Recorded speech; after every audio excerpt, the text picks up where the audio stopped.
इसी रास्ते के थ्रू, इसीलिए इसको फोरामेन बोला गया, न्यूट्रिएंट फोरामेन। इसी रास्ते के थ्रू आर्टरी अंदर जाती है और वेन्स बाहर आती है। तो it pass into the medullary cavity और बोन मैरो। आर्टिकुलर कार्टिलेज के लिए अपनी कोई सप्लाई नहीं होती, क्योंकि आप सोच रहे होंगे कि कार्टिलेज को ब्लड सप्लाई जाकर सब जाएगा रीजनल पे ही, है ना, इकट्ठा कहीं से भी हो पहुंचेगा।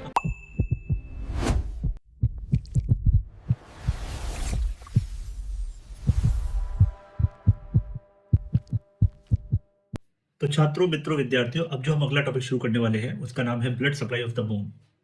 ये chapter number 2 BD Chaurasia general handbook में आपको दे रखा है, उसी से रिलेटेड टॉपिक है। अभी तक हम इस सीरीज में 3 वीडियो कंप्लीट कर चुके हैं। ये सीरीज में 4th वीडियो है जिसमें मैं डिस्कस करने वाला हूँ बोन की ब्लड सप्लाई, नर्व सप्लाई और उसकी लिम्फेटिक सप्लाई। क्योंकि बोन एक लिविंग टिश्यू है, तो उसकी तीनों चीजों को हम इसी वीडियो में डिस्कस करने वाले हैं। चलिए देखते हैं। तो blood supply of the bone is crucial for bone growth, repair and overall health. Clear? 3 चीजों के लिए आपको ब्लड सप्लाई चाहिए। कोई भी लिविंग स्ट्रक्चर है उसमें ग्रोथ, रिपेयर और उसकी ओवरऑल हेल्थ। तो bone receive blood through combination of intramedullary मतलब within the medullary space, और we can say inside the bone. And second one is periosteum. Periosteum is covering of the bone, so it is the outer surface blood vessels. It means so blood receive blood through the combination of intramedullary and periosteal vessels. अब इसको हम देखते हैं है क्या। देखिए, यहाँ पे पहले आपको ये क्लियर कर लेना है कि यहाँ पे जो मेन आपको आर्टरीज दिख रही है उसमें सबसे मेन होती है आपकी nutrient artery and nutrient when. तो आर्टरी और न्यूट्रिएंट वेन कहाँ से एंटर करते हैं? ये वेन में, ये बोन के अंदर एक ओपनिंग होती है जो सीधा किसके साथ कनेक्ट होती है? आपकी बोन की मेडुलरी कैविटी के साथ। इसी रास्ते के थ्रू, इसीलिए इसको फोरामेन बोला गया, न्यूट्रिएंट फोरामेन। इसी रास्ते के थ्रू आर्टरी अंदर जाती है और वेन्स बाहर आती हैं। तो अंदर जाने का रास्ता क्या है? Nutrient foramen.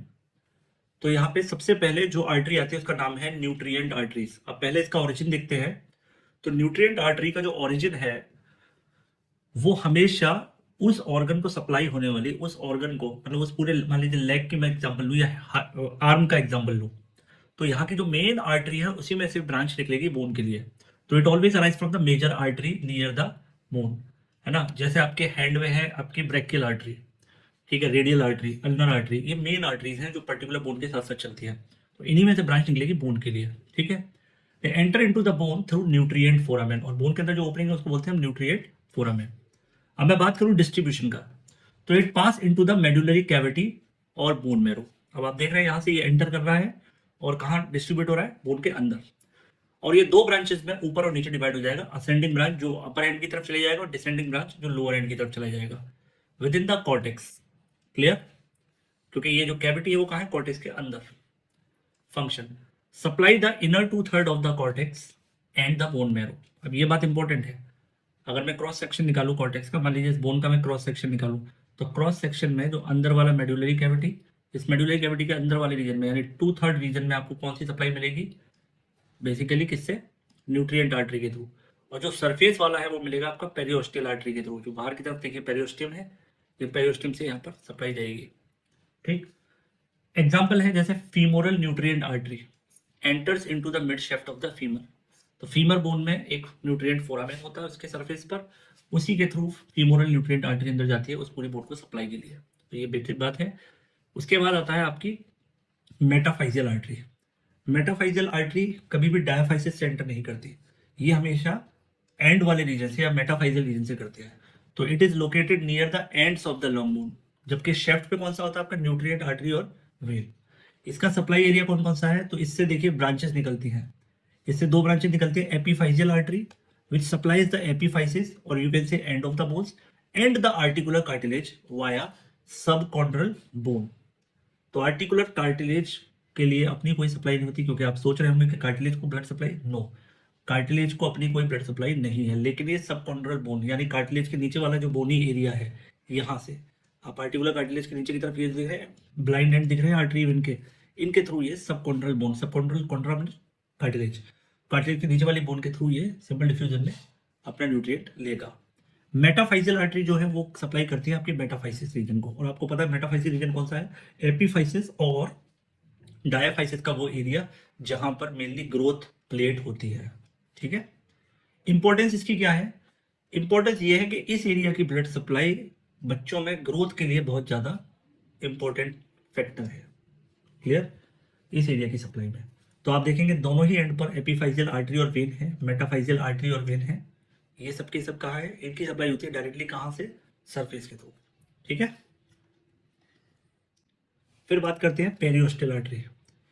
देखिए एपीफाइजियल आर्टरी हो गई, एपीफाइजियल कार्टिलेज हो गया, मेटाफाइजियल आर्टरी हो गई। अब बाहर की तरफ से आप देख रहे हैं पेरियोस्टियम को कौन सप्लाई कर रहा है? तो कुल मिला के कॉर्टेक्स के आउटर 1/3, क्योंकि इनर 2/3 कब से हो रहा था? अभी इनर 2/3 हो रहा था किसके थ्रू? इनर 2/3 हो रहा था हमारा न्यूट्रिएंट आर्टरी के थ्रू। ठीक है, अभी तो हमने देखा यहाँ पे, ये देखिए ये इनर 2/3। अब आउटर 2/3 की मैं बात करूं तो आउटर 2/3 जो है, आउटर 1/3 सॉरी नॉट 2/3, आउटर 1/3 जो है कॉर्टेक्स का, वो स्पेशली इंपॉर्टेंट है किसके केस में? एडल्ट्स में।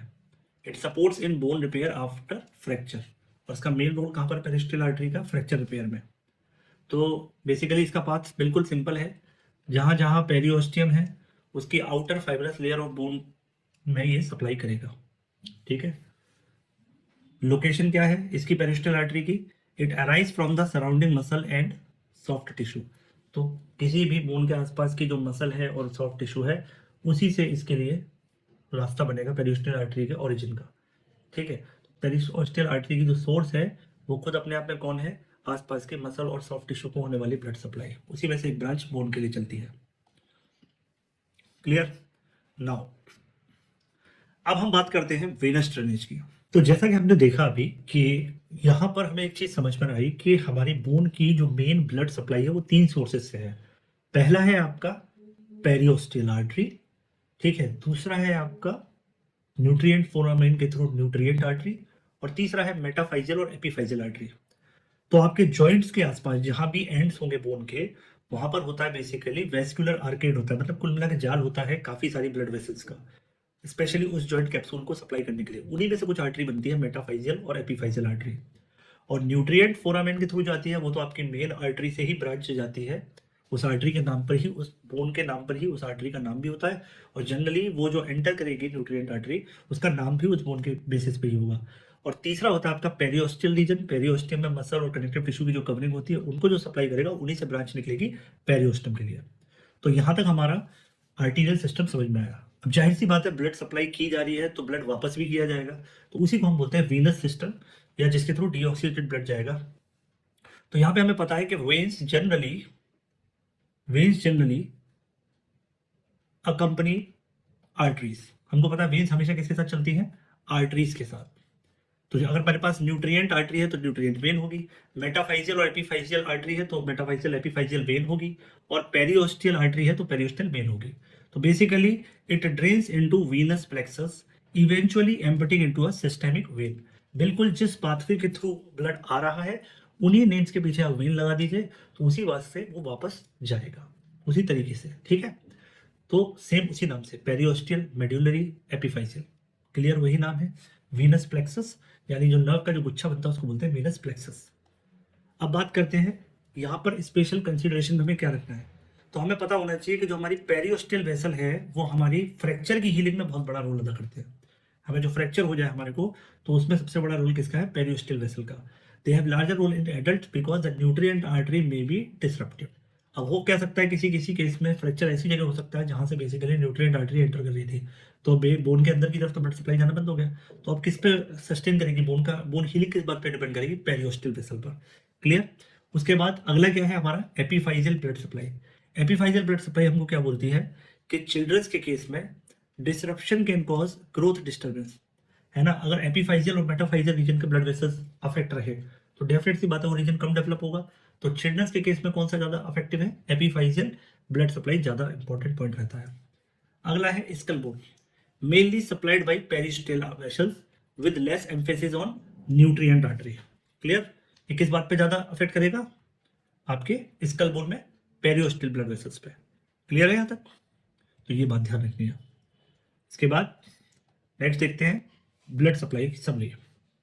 अभी तक हमने ब्लड सप्लाई पूरा देख लिया, अब लास्ट में ये समरी पॉइंट है। समरी पॉइंट में हमें साफ साफ पता चलता है कि सबसे मेन कौन है यहाँ पर? न्यूट्रिएंट आर्टरी, फिर कौन है? मेटाफाइजियल और एपीफाइजियल, और फोर्थ हमारी आर्टरी है पेरियोस्टल आर्टरी। अगर हमें इनकी एंट्री लोकेशन पता ही जाए तो आपको पता है, आपने अभी देखा न्यूट्रिएंट आर्टरी की एंट्री लोकेशन क्या है, न्यूट्रिएंट फोरामेन। मेटाफाइसिस का end of bone, epiphysis end of bone, और periosteal artery outer surface. Clear. अब इसके बाद बात करते हैं एरिया सप्लाइड। आपको अभी अभी बताया है कि न्यूट्रिएंट आर्टरी जो है इनर 2/3 ऑफ द कॉर्टेक्स को सप्लाई करती है और बोन मैरो को। दूसरे की मैं बात करूं मेटाफाइसिस, तो वो मेटाफाइसिस रीजन को करेगी। एपीफाइशियल रीजन, एपीफाइशियल आर्टरी किसको करेगी, एपीफाइसिस और सबकॉन्ड्रल बोन को, यानी आर्टिकुलर कार्टिलेज को कौन सप्लाई करेगा, एपीफाइशियल आर्टरी। और पेरियोस्टल आर्टरी आपके आउटर कॉर्टेक्स को, यानी आउटर 1/3 को।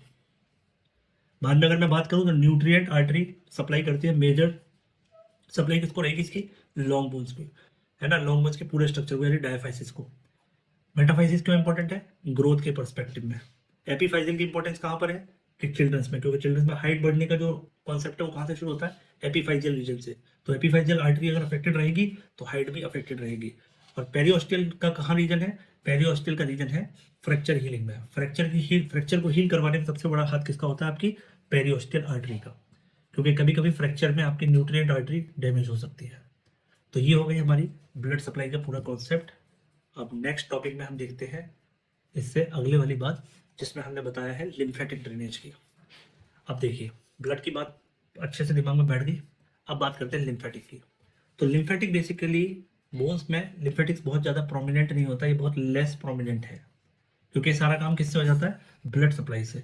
लेकिन इट एग्जिस्ट, इंपॉर्टेंट बात क्या लिखी है, इट एग्जिस्ट, ये होता है। ऐसा नहीं है कि बोन को लिम्फेटिक सिस्टम में होता, बोन के लिए लिम्फेटिक सिस्टम होता है। किस लिए होता है, it is important for immune surveillance. किस लिए, इम्यून सिस्टम की सर्विलेंस, ये चेक करने के लिए कहीं कोई इन्फेक्शन बोन मैरो को अफेक्ट ना कर दे या कोई ट्यूमर डेवलप ना हो जाए, इस बात को पता करने के लिए। जनरल प्रिंसिपल क्या है, जनरल प्रिंसिपल ये है कि जनरल प्रिंसिपल के हिसाब से lymphatic vessels are mainly in the periosteum, or you can say outer fibrous layer of the bone। Bone की प्रोटेक्टिव कवरिंग का नाम क्या है, पेरियोस्टियम, वही किसकी बनी हुई है, फाइब्रस लेयर की। Bone marrow itself has very few lymphatic vessel, और बोन मैरो में अंदर लिम्फेटिक वेसल काफी कम होती है। तो लिम्फेटिक ड्रेनेज जो है वो हमेशा कौन सा पाथ फॉलो करती है, वेन्स का। ठीक है, क्योंकि लिम्फेटिक का असली काम क्या है, लिम्फेटिक का असली काम वही है जो वेन्स का है। फ्लूइड आर्टरीज से बाहर, कैपिलरीज से बाहर आ चुका है, वो जाएगा तो वेन्स के सहारे, लेकिन कुछ फ्लूइड दूसरा रास्ता तय करता है, उसी को बोलते हैं लिम्फेटिक सिस्टम। तो जहां जैसे जैसे वेन जाएगा उसी ड्रेनेज पैटर्न को ये फॉलो करेगा। तो it is generally found parallel to the blood supply. जैसे जैसे ब्लड वेसल्स चलेंगी, वेन्स की वेसल्स चलेंगी, वैसे वैसे आपका लिम्फेटिक वेसल चलेगा। ठीक है। लिम्फेटिक ड्रेनेज अगर मैं बोन के रीजन के हिसाब से करूं, ठीक है, जैसे लॉन्ग बोन्स, तो लॉन्ग बोन में सबसे मेन मैंने अभी क्या बताया था, पेरियोस्टल लिम्फेटिक सबसे मेन है, जो आउटर कॉर्टेक्स और पेरियोस्टल को सप्लाई करता है। अब बात आती है डायाफाइसिस की। ठीक है, तो ड्रेन इनटू डायाफाइसिस और एपीफाइसिस की। तो यहाँ पर primarily into deep regional lymph node near the major veins, like popliteal node for the tibia, popliteal word is related to tibia, and axillary node for the humerus. ठीक है, तो यहाँ पर डायाफाइसिस वाले रीजन को सप्लाई करने के लिए जो हमारी रीजनल लिम्फ नोड है, जैसे एक्सिलरी लिम्फ नोड है, तो एक्सिलरी लिम्फ नोड में से एक ब्रांच निकलती है ह्यूमरस के लिए। ऐसे ही लेग में नी के पीछे वाले एरिया को बोलते हैं पोप्लिटियल फोसा, वहां पे जो लिम्फ नोड है वो लोकलाइज तरीके से सप्लाई करती है, कहाँ पर, डायाफाइसिस को। ठीक है। एपीफाइसिस की अगर मैं बात करूं, तो एपीफाइसिस और मेटाफाइसिस में drain into proximal lymph node corresponding to near by joint. ये हमेशा डायाफाइसिस, डाय से याद रखो डीप रीजनल लिम्फ नोड, ये किसको सप्लाई करेगा, डीप रीजनल लिम्फ नोड को। और एपीफाइसिस और मेटाफाइसिस क्या करेगा, प्रॉक्सिमल लिम्फ नोड को। ये याद कर लीजिए डायरेक्ट। ठीक है। फिर बात करते हैं फ्लैट बोन की। अगर हम लिम्फेटिक की बात करें तो इसमें भी पेरियोस्टल लिम्फेटिक होती है, और पेरियोस्टल लिम्फेटिक की सप्लाई कहाँ से बनती है, रीजनल लिम्फ नोड, जैसे सर्वाइकल, मिडियास्टिनम, पेल्विक नोड, क्योंकि यहीं पर हमारी फ्लैट बोन मिलती है। और वर्टिब्रे की अगर मैं बात करूं तो ये कहाँ मिलेगा, पैरावर्टिब्रल लिम्फ नोड के थ्रू इसको सप्लाई होगी। ठीक है। It drains into paravertebral lymph node. Bone marrow के अंदर मैंने भी बताया, बोन को तो सप्लाई रिच है थोड़ी बहुत, उसके अंदर तो फ्यू लिम्फेटिक चैनल्स होते हैं, but marrow cells can migrate into lymphatic vessel through emissary vein. ठीक है, किसके थ्रू, एमिसरी वेन के through. Marrow derived antigen and tumour cells may reach regional lymph node via this way. इसीलिए अब किसी को अगर बोन कैंसर या बोन मैरो कैंसर हो जाता है तो उसकी पूरी बॉडी में वो आसानी से सब फैल सकता है, उस प्रॉपर्टी को बोलते हैं मेटास्टेसिस। और इसके मेटास्टेसिस होने का रीजन क्या है, ये लिम्फेटिक्स लिम्फ नोड्स। है ना, जो लिम्फ सप्लाई है वही पूरे डिसीज को एक से दूसरी जगह फैलाने में हेल्प करता है। ठीक है, क्लिनिकल एलिमेंट्स में अगर लिम्फेटिक ड्रेनेज की बात करूँ तो सबसे पहली बीमारी का नाम आता है ऑस्टियो माने बोन, आइलाइटिस, मोस्टियोमाइलाइटिस, यानी बोन का इन्फेक्शन हो जाए किसी भी तरीके से बैक्टीरियल, है ना। तो it spread by lymphatics from periosteum to regional lymph node. ठीक है, फैलता कैसे, लिम्फेटिक के थ्रू, कौन से वाले से, पेरियोस्टियल रीजन से, और फिर रीजनल लिम्फ नोड तक। बोन ट्यूमर कैसे बनेगा, मेटास्टेसिस क्या होता है, मेटास्टेसिस मतलब ऐसा कैंसर जो किसी एक लोकलाइज जगह पर नहीं है, वो कहीं भी मूव कर सकता है, उस प्रॉपर्टी को बोलते हैं मेटास्टेसिस। तो bone tumour can use the lymphatic to reach the lymph node, कौन सा lymph node, regional lymph node, और रीजनल लिम्फ नोड से फिर इसको पूरी बॉडी में फैलने में टाइम नहीं लगेगा। Although haematogenesis spread through blood is more common, bone tumour इतना कॉमन नहीं है लेकिन ब्लड के थ्रू बहुत ज्यादा कॉमन है। एक वर्ड है बोन एडिमा और इन्फ्लामेशन, है ना। एडिमा और इन्फ्लामेशन क्या है, इसके लिए आप जनरल वीडियोस देख सकते हैं। फिर है it can increase the lymphatic flow in the periosteum. ठीक है, इसकी वजह से बोन एडिमा इन्फ्लामेशन से क्या होगा, जो लिम्फेटिक फ्लो है वो पेरियोस्टियम में बढ़ जाएगा। जब भी बोन में स्वेलिंग होगी, तो बोन एडिमा हमें कब देखने को मिलेगा, जब पेरियोस्टियम में लिम्फेटिक फ्लो बढ़ जाए।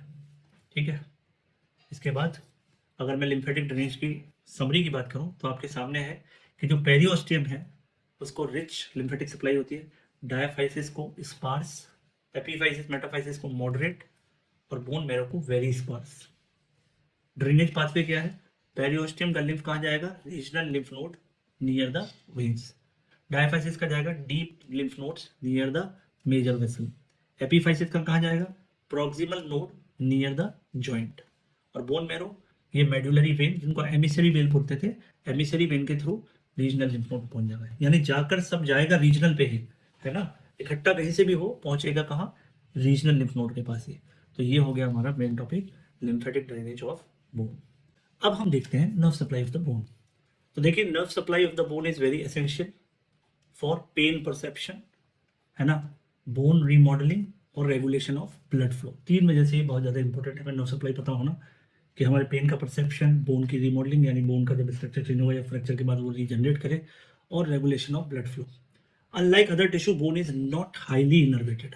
ठीक है, तो बोन कम से कम एक चीज आपके समझ में आ गया कि बोन लिम्फ और नर्व सप्लाई के सेंस में बहुत ज्यादा डेवलप्ड नहीं है। ठीक है, but its innervation is strategically distributed, जहां जरूरत है वहां तो मिलेगा। तो bones are innervated by mainly 3 type of nerves. पहला है आपका पेरियोस्टियल नर्व्स और न्यूट्रिएंट नर्व्स। दूसरे हैं आपके सेंसरी फाइबर जो क्या डिटेक्ट कर सकते हैं, पेन, मैकेनिकल स्ट्रेस और इंजरी। और तीसरे हैं आपके ऑटोनोमिक फाइबर जो रेगुलेट करते हैं blood flow and bone metabolism, जो कि आपके कंट्रोल में नहीं है, क्लियर, ऑटोमेटिकली होता है। बात करेंगे सेंसरी नर्व की। सेंसरी नर्व की लोकेशन की अगर मैं बात करूं तो ये मेनली कहाँ मिलेगी, पेरियोस्टियम पर। इसके अलावा कहाँ मिलेगी, एंडोस्टियम में और हेवर्शियन कैनाल, 3 लोकेशन पे मिलेगी, लेकिन प्राइमरीली कहाँ मिलेगी, पेरियोस्टियम में। फंक्शन क्या है, पेन परसेप्शन। तो जब भी फ्रैक्चर होता है, कोई बोन टूटते, तो जो दर्द होता है वो किसकी वजह से होता है, बेसिकली इसी पेरियोस्टियल नर्व सप्लाई की वजह से होता है, because it is extremely sensitive. Even आपके जॉइंट भी थोड़े से मुड़ जाते हैं गंदे तरीके से, तो उस केस में भी जो दर्द मेनली होगा वो किसकी वजह से होगा, पेरियोस्टियम की वजह से, क्योंकि आपकी जब मसल पुल होगी तो वो बोन पे भी स्ट्रेस डालेगी। It detect mechanical stress, important for bone remodelling and via osteocyte. ठीक है, तो ये मैकेनिकल स्ट्रेस के हिसाब से भी काफी एक्टिव है। क्लिनिकल रिलेवेंस की अगर मैं बात करूं तो फ्रैक्चर में जो पेन होता है वो प्राइमरीली पेरियोस्टियल नर्व स्टिमुलेशन की वजह से होता है, क्योंकि यही सबसे ज्यादा है, सबसे ज्यादा सेंसरी परसेप्शन लेकर हमारी बोन्स में प्रेजेंट है। Next is autonomic nerve. Autonomic nerve की मैं बात करूं तो sympathetic fibre accompany blood vessels like nutrient artery, periosteal artery. तो सिंपैथेटिक फाइबर वो किसके साथ साथ चलेंगे, जो हमारी ब्लड वेसल्स है। फंक्शंस की बात करूं तो इट रेगुलेट द वासो कंस्ट्रिक्शन एंड वासो dilation of the blood vessels. कौन सी ब्लड वेसल, बोन के अंदर जो ब्लड वेसल जा रही है उनका वासो कंस्ट्रिक्शन या वासो डायलेशन वो कौन रेगुलेट करता है, आपकी autonomic nerve. So that's why it also influence the bone remodelling indirectly, not directly, indirectly through blood flow and osteoblast activity. तो इस तरीके से ये आपके बोन रीमॉडलिंग में भी हेल्प करता है। लास्ट है आपकी क्लिनिकल रिलेवेंस। जैसे पेरियोस्टियल पेन कैसा होता है, हमेशा शार्प होता है, लोकलाइज होता है। इट अकर्स विद फ्रैक्चर और ट्यूमर, और कब पता चल जाता है, जब कोई ट्यूमर बन जाए या कोई फ्रैक्चर हो। दूसरा है बोन रीमॉडलिंग। तो नर्व ड्राइव्ड सिग्नल जाते हैं कौन से फाइबर के थ्रू? सिंपैथेटिक फाइबर के थ्रू। वो इन्फ्लुएंस कर सकते हैं ऑस्टियोब्लास्ट और ऑस्टियोब्लास्ट एक्टिविटी किसी बोन की रिमॉडलिंग के लिए जो रिक्वायर्ड है। बोन ग्राफ्टिंग एंड सर्जरी, तो avoiding excessive periosteal stripping is important to preserve nerve and vascular supply. Clear? तो हमें ये चीज़ भी ध्यान रखेंगे कि अगर हम किसी बोन का ग्राफ्ट के लिए सोच रहे हैं तो हमें इस चीज़ को ध्यान रखना है कि पेरियोस्टल स्ट्रिपिंग जो इम्पोर्टेंट उसमें स्टेप होता है, अभी आप आगे सीखेंगे, है ना। तो पेरियोस्टियल स्ट्रिपिंग को आपको क्या करना है? अवॉइड करना है, क्योंकि अगर इसको करेंगे तो इससे क्या होगा, इसकी नर्व सप्लाई और वेस्कुलर सप्लाई अफेक्टेड रहेगी। क्लियर? इसके बाद बात करते हैं हमारी नर्व सप्लाई की रीजन वाइज। पेरियोस्टियम, बोन में अगर पेरियोस्टियम रीजन की मैं बात करूँ तो इसमें रिच सेंसरी और सिंपैथेटिक दोनों होते हैं, और ये मोस्ट सेंसिटिव पार्ट होता है बोन का, याद रखना है। एंडोस्टियम और बैरो की बात करें, है ना, बोन बैरो कैविटी की, तो यहाँ स्पार्स सेंसरी और सिंपैथेटिक, रिच बाहर की तरफ, अंदर की तरफ sparse, because it follows the nutrient artery. Articular surface की बात करूँ तो यहाँ पर nerve from surrounding joint capsule आपको मिलेगी। साथ में पेन भी बहुत कॉमन है यहाँ पर, क्यों?